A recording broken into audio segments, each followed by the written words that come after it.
Apa kabar hari ini? Hari ini kita mau beribadah kepada Tuhan. Kita mau memperingati kematian Tuhan Yesus. Sebelum kita dengar firman Tuhan, mari kita berdoa. Bapa di surga, terima kasih, kami bersyukur di pagi ini kami boleh beribadah kepada Tuhan. Kami mau mendengar kebenaran firman-Mu. Roh Kudus tolong kami supaya kami boleh menangkap seluruh kebenaran firman-Mu sesuai dengan kebutuhan kami masing-masing. Terangi hati kami untuk kami boleh menerima semuanya dengan sukacita dan terus antusias di dalam Engkau ya Tuhan. Kami serahkan pemberitaan firman di pagi ini, biar nama Tuhan yang dipermuliakan. Dalam nama Yesus kami berdoa, kami bersyukur. Amin. Saudaraku, tema kita hari ini adalah My Sins on the Cross. Dosa-dosaku sudah Tuhan selesaikan di atas kayu salib. Tuhan yang mengasihi kita, Tuhan yang peduli dengan kita, Tuhan yang tahu segala kelemahan kita. Ada hukum-hukum Tuhan yang luar biasa, yaitu tentang bagaimana kekudusan Tuhan. Tanpa kekudusan kita tidak bisa bertemu atau bersekutu dengan Tuhan. Tanpa mengerti kebenaran itu, maka kita tidak dapat berpikir bagaimana kita supaya dapat mendekat kepada Tuhan. Jadi dikatakan oleh Alkitab, katakan dalam Kolose 2 ayat 13-14, kamu juga meskipun dahulu mati oleh pelanggaranmu dan oleh karena tidak disunat secara lahiriah, telah dihidupkan Allah bersama-sama dengan Dia. Dikatakan oleh ayat ini, kamu juga meskipun dahulu oleh pelanggaranmu, jadi oleh pelanggaran kita mati. Tetapi kita bersyukur, kita telah dihidupkan bersama-sama dengan Dia. Setelah apa, saudaraku? Dikatakan oleh Alkitab, sesudah Ia mengampuni segala dosa kita dengan menghapus surat hutang yang oleh ketentuan-ketentuan hukum mendakwa dan mengancam kita. Dan itu ditiadakannya dengan memakukannya pada kayu salib. Saudaraku, Roma 6 ayat 23 katakan begini, sebab upah dosa ialah maut, tetapi karunia Allah ialah hidup yang kekal dalam Kristus Yesus Tuhan kita. Hukum maut, jelas saudara, hukum dosa, maut. Ketika ada satu pelanggaran, ketika ada dosa, hukumnya sudah pasti kematian. Tetapi kita bersyukur, ayat firman Tuhan katakan, ada karunia Allah, yaitu hidup yang kekal dalam Kristus Yesus. Dalam Kristus Yesus kita boleh menerima kemenangan, menerima kehidupan yang baru, dan itu Tuhan selesaikan semuanya di atas kayu salib. Dosa ini dikatakan dalam Kejadian 2 ayat 16 ayat 17. Dikatakan ayat 17, tetapi lalu ayat 16. Lalu Tuhan Allah memberi perintah ini kepada manusia, semua pohon dalam taman ini boleh kau makan buahnya dengan bebas. Tetapi pohon pengetahuan tentang yang baik dan yang jahat, itu jangan kau makan buahnya. Sebab pada hari engkau memakannya, pastilah engkau mati. Dikatakan di dalam Kejadian 2 ayat 16-17 tadi, ketika manusia memilih jalannya sendiri, tidak lagi mau bergantung kepada pohon kehidupan, yaitu Allah sendiri, dia sedang memilih untuk dirinya sendiri memberontak kepada Tuhan. Dosa masuk. Dosa membuat kita boleh melenceng dari tujuan Tuhan atas kehidupan kita. Saudaraku, Tuhan Yesus telah menebus ya utang dosa kita, utang dosa manusia. 1 Korintus 15:12 katakan, karena sama seperti semua orang mati dalam persekutuan dengan Adam, demikian pula semua orang akan dihidupkan kembali dalam persekutuan dengan Kristus. Persekutuan dengan Kristus yang membuat kita hidup. Itulah yang Tuhan kerjakan di atas kayu salib. Itu yang Tuhan lakukan. Dia rela mati. 1 Petrus 2:24 katakan, Ia sendiri telah memikul dosa kita di dalam tubuhnya di kayu salib, supaya kita yang telah mati terhadap dosa hidup untuk kebenaran. Oleh bilur-bilurnya kamu telah sembuh. Oleh bilur-bilurnya kamu telah sembuh, menerima satu kehidupan pemulihan. Kita boleh bergantung kembali, melekat kepada pohon kehidupan, yaitu Allah itu sendiri. Tuhan katakan, sudah selesai. Selesai, artinya adalah selesai. Dan kita bersyukur bahwa bukan hanya sekedar selesai, saudara, tetapi Dia mengembalikan kembali status kita sebagai anak-anaknya, yang menjadi alat atau menjadi representasinya untuk menyatakan otoritasnya di muka bumi ini. Melalui siapa? Melalui saudara dan saya. Melalui kita. Kita menjadi representasi, menjadi utusannya Tuhan yang akan membawa satu perubahan, yang akan menyatakan kehadiran Tuhan dimanapun Tuhan menempatkan kita. Saudaraku, sekali lagi Tuhan katakan sudah selesai. Artinya jangan menoleh ke belakang, karena ke depan Tuhan akan terus menyatakan kuasanya, menyatakan kasihnya di tengah-tengah kita. Dia akan terus menyatakan karyanya melalui saudara dan saya. Saudaraku, apa yang Tuhan katakan selesai, artinya adalah selesai.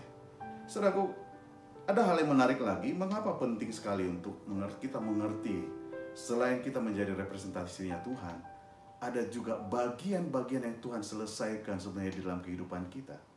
Ya, ada 3 hal yang utama. Dikatakan di atas kayu salib, Tuhan menyatakan yang pertama, yaitu adalah proses bagaimana kita mengalami satu justification atau pemulihan, atau proses dibenarkan, dijadikan benar oleh anugerah Tuhan. Kita dibenarkan. Roma 8 ayat 23 ayat 29 sampai 30 katakan begini, sebab semua orang yang dipilihnya dari semula, mereka juga ditentukannya dari semula untuk menjadi serupa dengan gambaran anaknya, supaya ia, anaknya itu, menjadi yang sulung di antara banyak saudara. Dan mereka yang ditentukannya dari semula, mereka itu juga dipanggil. Dan mereka yang dipanggilnya, mereka itu juga dibenarkannya. Dan mereka yang dibenarkannya, mereka itu juga dimuliakannya. Ada satu proses dijadikan benar, dibenarkan. Artinya supaya kita boleh masuk pada satu kehidupan yang baru, gaya hidup yang baru sebagai anak-anak Tuhan. Kita hidup yang baru, tetapi dengan gaya yang berbeda, karena kita memiliki ada Kristus dalam kehidupan kita. Poin ini penting, saudaraku. Satu proses justification, justifikasi, dibenarkan oleh karena anugerah Tuhan, oleh kasih karunia-Nya, kita dijadikan orang benar. Justification. Dan hal yang kedua yang terjadi adalah bagaimana kita boleh juga mengalami, dan kita boleh melihat bahwa Tuhan juga melakukan bukan hanya justification, tetapi juga sanctification. Artinya adalah kita boleh mengalami satu pengudusan. Jiwa kita dikuduskan di dalam Kristus Yesus oleh darahnya.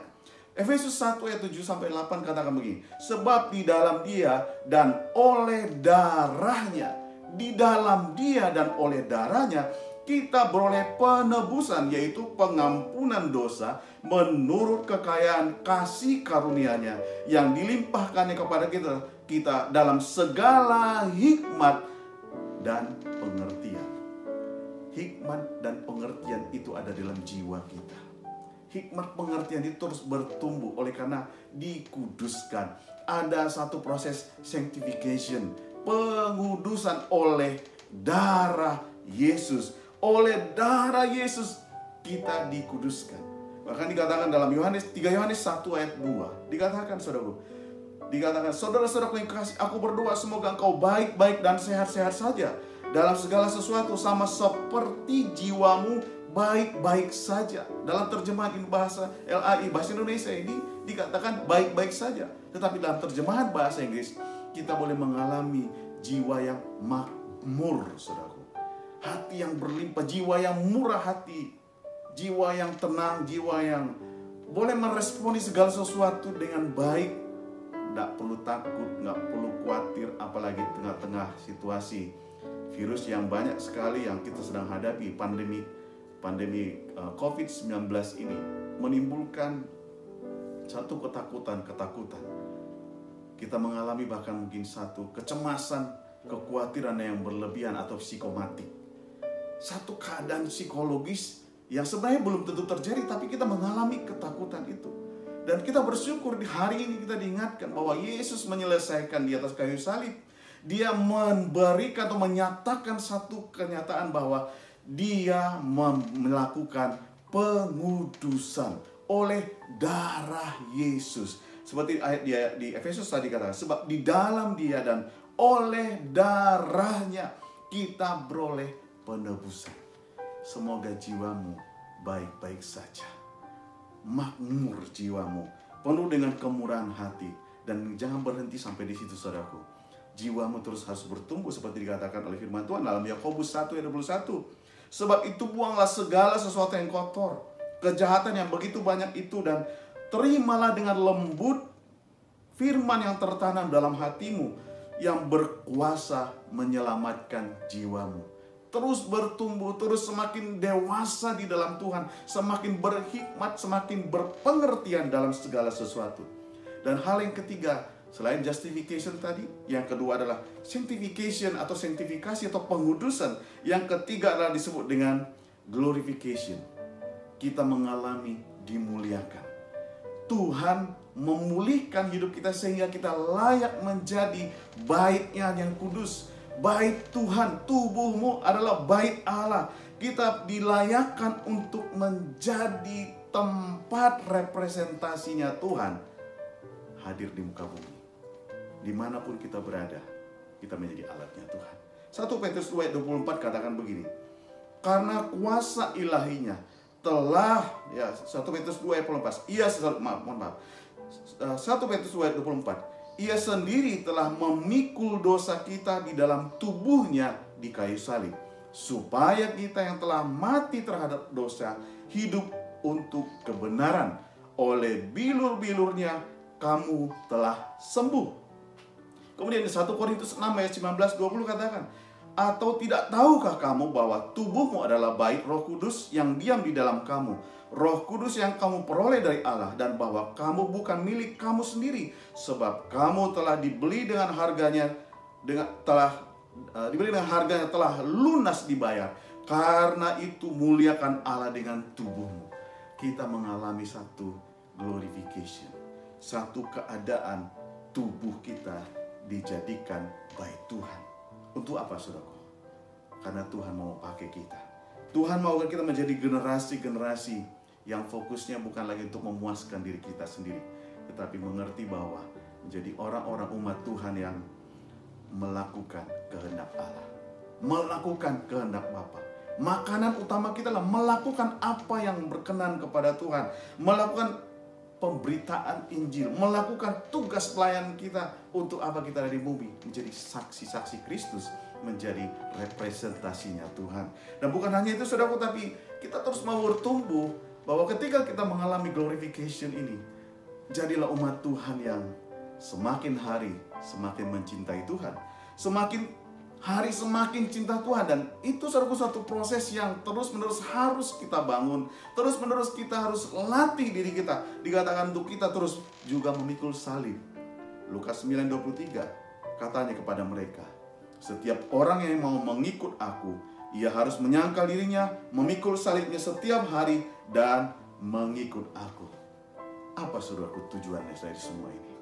Kita mau melihat, saudaraku, Yesaya 22 ayat 2 dan 3 katakan begini. Akan terjadi pada hari-hari yang terakhir, gunung tempat rumah Tuhan akan berdiri tegak di hulu gunung-gunung dan menjulang tinggi di atas bukit-bukit. Segala bangsa akan berduyun-duyun ke sana, dan banyak suku bangsa akan pergi serta berkata, mari kita naik ke gunung Tuhan dan ke rumah Allah Yakub, supaya ia mengajar kita tentang jalan-jalannya, supaya kita berjalan menempuhnya. Sebab dari Sion akan keluar pengajaran dan firman Tuhan dari Yerusalem. Saudaraku, ini waktunya gereja Tuhan harus siap. Umat Tuhan harus siap, karena akan ada waktunya kita harus menjadi umat Tuhan yang mengajarkan tentang jalan-jalan Tuhan. Siapa itu, saudaraku? Mereka adalah orang-orang yang menyadari dosanya sudah Tuhan selesaikan di atas kayu salib. Mereka adalah orang-orang yang sudah dibenarkan, justification. Mereka adalah orang-orang yang dikuduskan, sanctification. Dan juga mereka adalah orang-orang yang sudah mengalami glorification, dimuliakan, menjadi rekan sekerja Tuhan bagi kerajaan Allah di muka bumi ini. Saudara siap? Ini waktunya untuk kita menyiapkan diri kita. Jangan menoleh ke belakang, jangan mengingat-ingat yang lalu. Ini waktunya untuk maju ke depan, karena Tuhan katakan semuanya sudah selesai. Mari kita berdoa. Bapa di surga, terima kasih untuk firman-Mu hari ini. Terima kasih untuk setiap kebenaran-Mu. Engkau yang telah menjadikan kami umat pilihan-Mu, umat kesayangan-Mu. Kami dibenarkan oleh kebenaran firman-Mu, dibenarkan oleh karya-Mu di atas kayu salib, dan dikuduskan oleh darah-Mu. Dan kami juga dibangkitkan menjadi orang-orang yang akan menjadi bait-Mu yang kudus di tengah-tengah dunia di mana kami berada. Pakailah setiap kami Tuhan. Kami menyerahkan hidup kami ke dalam anugerah-Mu. Pakai kami sampai kami juga siap Tuhan. Terus dibaharui dan terus dibaharui di dalam Tuhan. Sampai kemuliaan Tuhan semakin nyata atas hidup kami. Terpujilah nama-Mu Tuhan. Dalam nama Yesus kami berdoa, kami mengucap syukur. Amin.